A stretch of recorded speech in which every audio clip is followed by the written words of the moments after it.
enjoyed my run in Bali last year because of her. And she's here to talk about different cultures that you can build when you're running with sisters.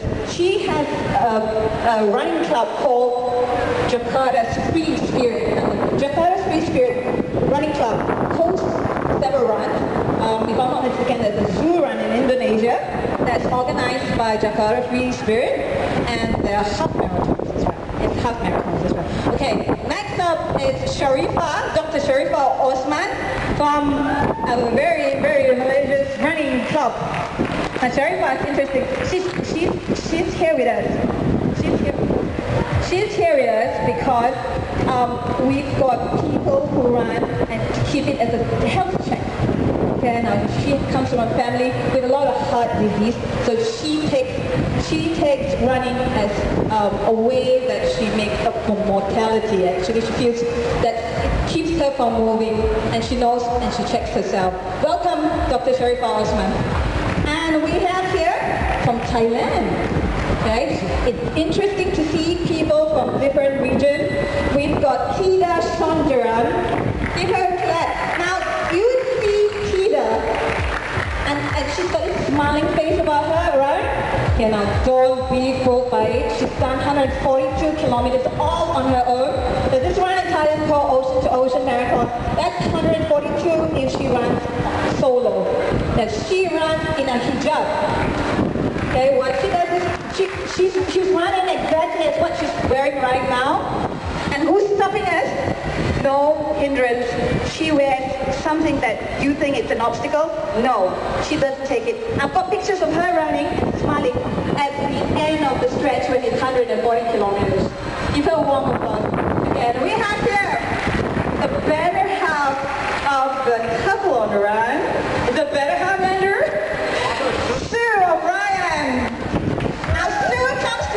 All the way from Melbourne. I love her so much. She is here and she has mentored me quite a lot about bringing this event here. We asked her to come because she's going to talk about heartfelt feeling about running with your husband, running with your loved one. Is it going to bring you further when you run with somebody you love? Yes, the answer is yes, but let her explain to you. And the ever distinguished, although his name is short, can I call on Andrew O'Brien, the pilot of Couple on the Run. Woo! Okay, he's going to facilitate us. Now what we're going to do is he's going to ask some questions up to the panelists. They're going to answer it, and we're going to post questions of your ladies out there too. Okay, stay tuned. Anybody can answer that.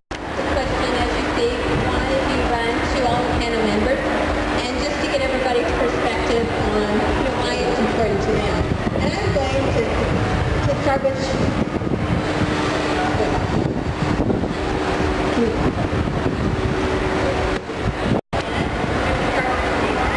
first and get her perspective on why she runs. Thank you. Thank you, Sir, for inviting me. I'm very humbled to be among all these illustrious women with all their accomplishments. I think I look at myself as an every woman in the sense that I don't feel like I'm a very established or accomplished distance runner, and yet I feel like what I do is something that all women can do. In the sense that my main priority for running really is to keep healthy. I started rather late in my 40s. I suppose you can call it a midlife crisis, but I took a hard look at my family history, and it really wasn't very good. My father has heart disease. My mother, passed away last year from heart disease, kidney failure, and diabetes. So that is essentially, the future that I have if I don't take care of myself. And I realized that running is really a great way for me to do this. Not just take care of my health, but also to make new friends, motivate each other, and in a sense, be a good role model for my family, for my children especially. Because I have two girls. They see me running all the time, and they ask me, "Mommy, are you going for another race, or is this just a training race, or oh, that's nice medal.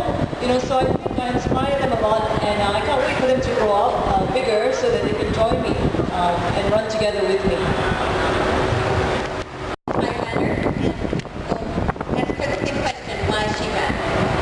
Thida needs a little translation, so we've got another Thai. My name is Thida Sonjaroen. I come from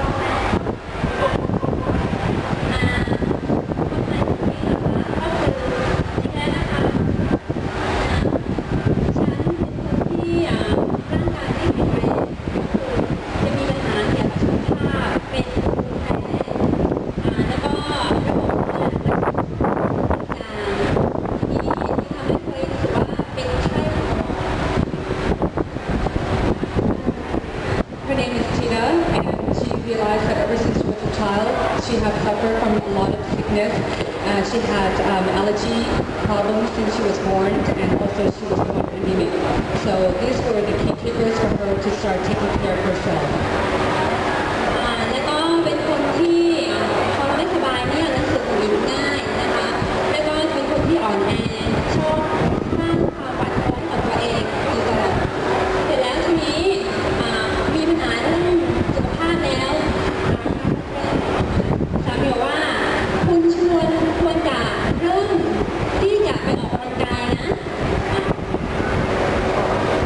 She realized that she has a lot of the health issues, and the thing that happened to her was that it became the main factor that affects her mood and the way that she lives her life. And it was such a limitation that she could not do anything about it.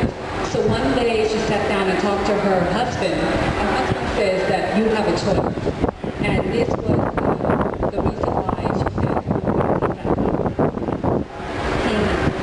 หลังจากนั้นดิฉันก็เริ่มที่จะออกกำลังกายด้วยการวิ่ง เพราะว่ามีน้องชายอะค่ะเป็นนักวิ่งอยู่ด้วยหลังจากนั้นก็คือก็จะออกไปวิ่งกับน้องชายแล้วก็ชวนครอบครัวสามีและลูกๆไปวิ่งตามสถานที่ต่างๆนะคะซึ่งการวิ่งเนี่ยมันทำให้ธิดาเป็นคนที่มีความกล้าหาญขึ้นแล้วก็แข็งแรงขึ้นกล้าที่จะคิดและทำแล้วก็เวลาไปวิ่งเนี่ยมันทำให้ครอบครัวของเราเนี่ยได้ประสิทธิพันธ์กัน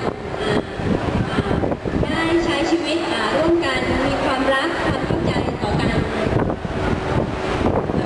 So she started running, and the first thing that came to her was not the sense that she could not achieve, but it was the feeling that she can finally take control and get rid of that fear. And the fear that has been defining her past life is no longer there. And now she's and her family has become stronger because of this unity of running. She gets everybody running together, and this is not just the activity bondage, but it is the emotional bondage that she can never live without. So running is what she believes to be the life healer. แล้วก็ดิฉันเห็นแล้วว่าการวิ่งเนี่ยนอกจากจะทำให้ร่างกายแข็งแรงแล้วเนี่ยเรายังมีพลังภายในที่จะทำเพื่อตัวเองและก็มอบความสุขให้กับคนรอบข้างและก็ที่สำคัญการวิ่งเนี่ยเราได้มิตรภาพได้เพื่อนการวิ่งไม่มีเส้นแบ่งระหว่างเชื้อชาติศาสนาสามารถแล้วก็ทุกคนมีมิตรภาพที่ดีต่อกันดิฉันมีความสุขกับการวิ่งมาก She says that running is limitless for her, and it does not discriminate races, gender, especially religion. She's representing women. She's representing a life.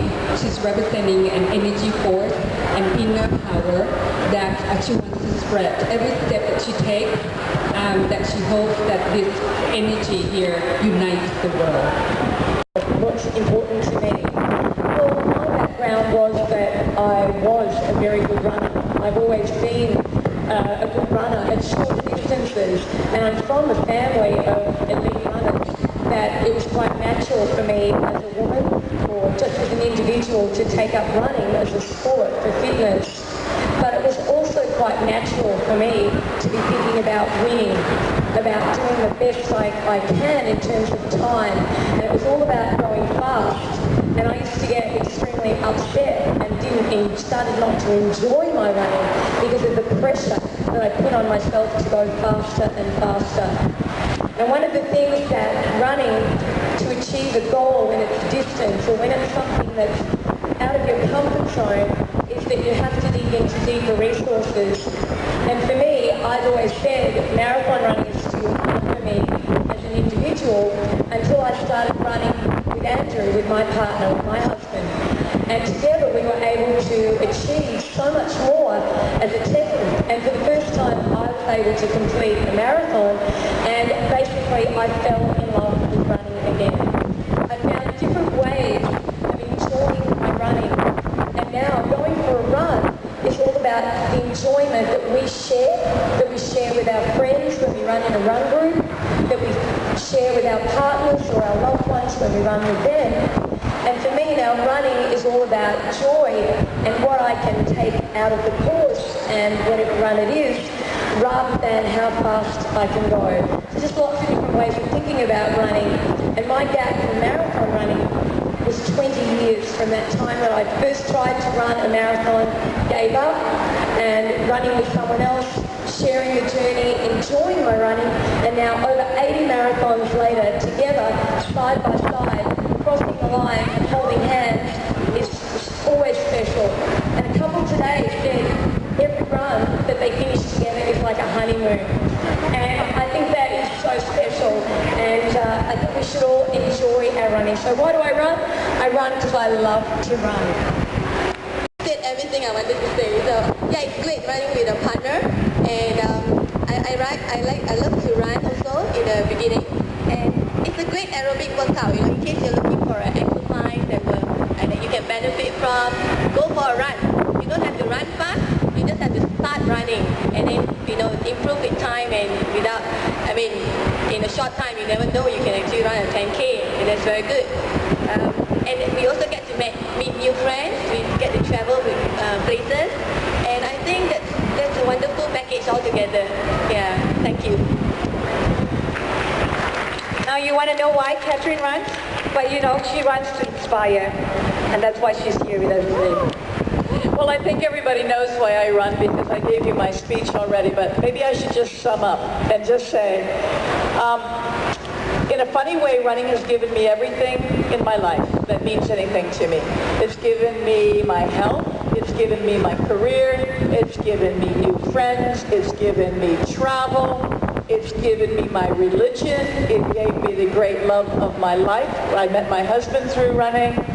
But at the end of the day, running's given me myself. I've got myself, and every time I'm out running, I talk about, what the meaning of life is and what it is, and I feel very in touch with myself, and it's a wonderful feeling. Thank you, Kathrine. She runs, and there was one thing Job Temple said, wasn't it? Now, Job Temple happens to be the guy who was trying to push it out. The race director was trying to push it out from the road when she ran the Boston Marathon. Now, later on in life, both Job and Kathrine became great friends. Now, sadly, he passed on, but before he died, he said something special to Kathrine. What did he say? He said, "I made you famous." So now, apart from whatever motivation and inspiration thing that has happened in Kathrine's life, I think running made her famous as well. On the start line, and to prove that we could do it is something that I think was really special in my mind. But there's a saying that we have, I don't know whether it's around the world, but in Australia, you never know until you have a go. And that was our attitude, that we're going to have a go, and I encourage everybody to have a go, push yourself out of your comfort zone. Right, my greatest achievement is also finishing my first marathon. It's always a big thing for us to finish a marathon. I'm so glad I did it, and when I finish it, I told myself I'm going to do it again. So now I've done so many, and I'm very happy to do it, and my dream is to finish the 6 majors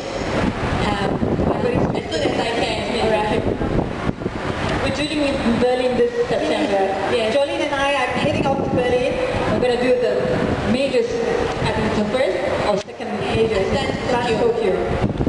Over to Kathrine now. She's got many achievements. And my biggest achievement, I think, wasn't finishing the marathon, but was getting the women's marathon into the Olympic Games. It was a lifetime. And that was harder than all the marathons I ran together. And it was the same disbelief in the world. You know, nobody believed we could do it, and I knew we could do it. So it was the same thing, sticking with it, pushing, cajoling, working, organizing, and it worked. And it worked. And John Bernard was the first one to get to the finish line. You know, all the panelists have said the achievements. They are great achievements. One of my achievements, of course I've done 100 kilometers runs before, but I think it's got to be one that I did 2 marathons in a day, and raising money for it, because I run for the indigenous tribes in Malaysia, and I ran one in the morning and one at night just to raise some money for